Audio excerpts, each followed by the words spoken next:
Hello বন্ধুরা, সবাই কেমন আছো? আশা করছি সবাই খুব ভালো আছো।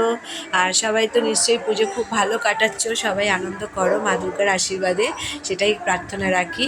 আর আজকে আমি এখনও বেরোইনি, আমি একটু বাড়িতেই রয়েছি। দুপুরবেলা সব ফাইনালি কেনাকাটাগুলো করে ঘরে এসেছি। তো তারপরে সন্ধে হয়ে গিয়েছে, লাইটটা জ্বালাতে গেছি বাইরে, দেখি লাইটটা জ্বলছে না। ভাবলাম কি হলো রে বাবা, তারপরে তো ভাবছি নিশ্চয়ই তুয়াশোনা আগের মতন তারটা কেটে দিয়েছে। হ্যাঁ তাই। তারপরে এখন কি করব, আগের বারে ওরকম কেটে দিয়েছিল, তখন ইলেকট্রিক দোকানে গিয়ে ঠিক করে এনেছিলাম, তখন না 20 টাকা চার্জ নিয়েছিল। আর এবার এখন ভাবছি একটু নিজে নিজে একটু দেখি ওস্তাদি করে পারি কি না। আর এই লাইটটা দেখছো তো পুরো প্লাস্টিক দিয়ে আটকানো, কারণ বাইরে না আমার কোনো শেড নেই বারান্দায়। ওই জন্য লাইটটাকে মানে আমি একটা প্লাস্টিক দিয়ে হালকা করে আটকে রাখি, কারণ জল টল পড়ে তো সেজন্য।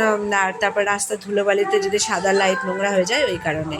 আর তারপরে দেখো ছুরি দিয়ে তারের থেকে কেটে কেটে তামার তারটাকে বার করলাম, দুটোকে বার করে দুটো মুখটাকে জড়িয়ে বেশ করে সেলোটেপ দিয়ে আটকে নিলাম। মানে আমি শুধু ভাবছি যে পারবো তো।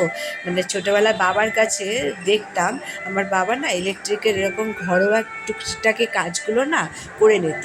আমার ভাইও দেখতাম পরে গিয়ে শিখে নিয়েছিল, এখনও পারে অনেক কিছুই। আর আমি ছোটোবেলায় এইটুকুনি শিখতে পেরেছিলাম। হ্যাঁ, তো যাই হোক, যতটুকু শিখেছি এখন দেখি পারি কি না। কি দারুণ দারুণ গান হচ্ছে গো বন্ধুরা, তোমাদের ওখানে কোথায় কোথায় এরকম সুন্দর সুন্দর গান হচ্ছে জানিও। পুজো তো মানে এই মাইক না চললে পুজো পুজো মনে হয় বলো। তো যাই হোক, আমি মনের আনন্দে গান শুনছিলাম আর কাজগুলো করছিলাম। তারপরে দেখছি আর ভাবছি যে ঠাকুর লাইট জ্বালাতে পারবো তো। তারপরে হোল্ডারে দেখো লাইটটা ভালো করে লাগিয়ে নিলাম, লাগিয়ে তারপরে সুইচ বোর্ডে সুইচটা দিতে গেছি। যেই সুইচটা দিয়েছি আর শুধু টেনশন হচ্ছে যে পারবো তো, বাবার কাছে শিখেছি পারবো তো। তো যেই দেখেছি না একদম লাইটটা জ্বলে উঠেছে, ও দারুণ খুশি হয়েছি। মানে আমার বাবাও যদি ভিডিওটা দেখে আমার ভাইয়ের ফোন থেকে, খুব খুশি হবে। আজকে বাবার সেই শেখাটা মানে ছোটোবেলায় যে শিখেছি বাবার পাশে বসে, আজকে আমার কাজে লেগে গেল। তো ভিডিওটা দেখে কেমন লাগলো অবশ্যই জানিও।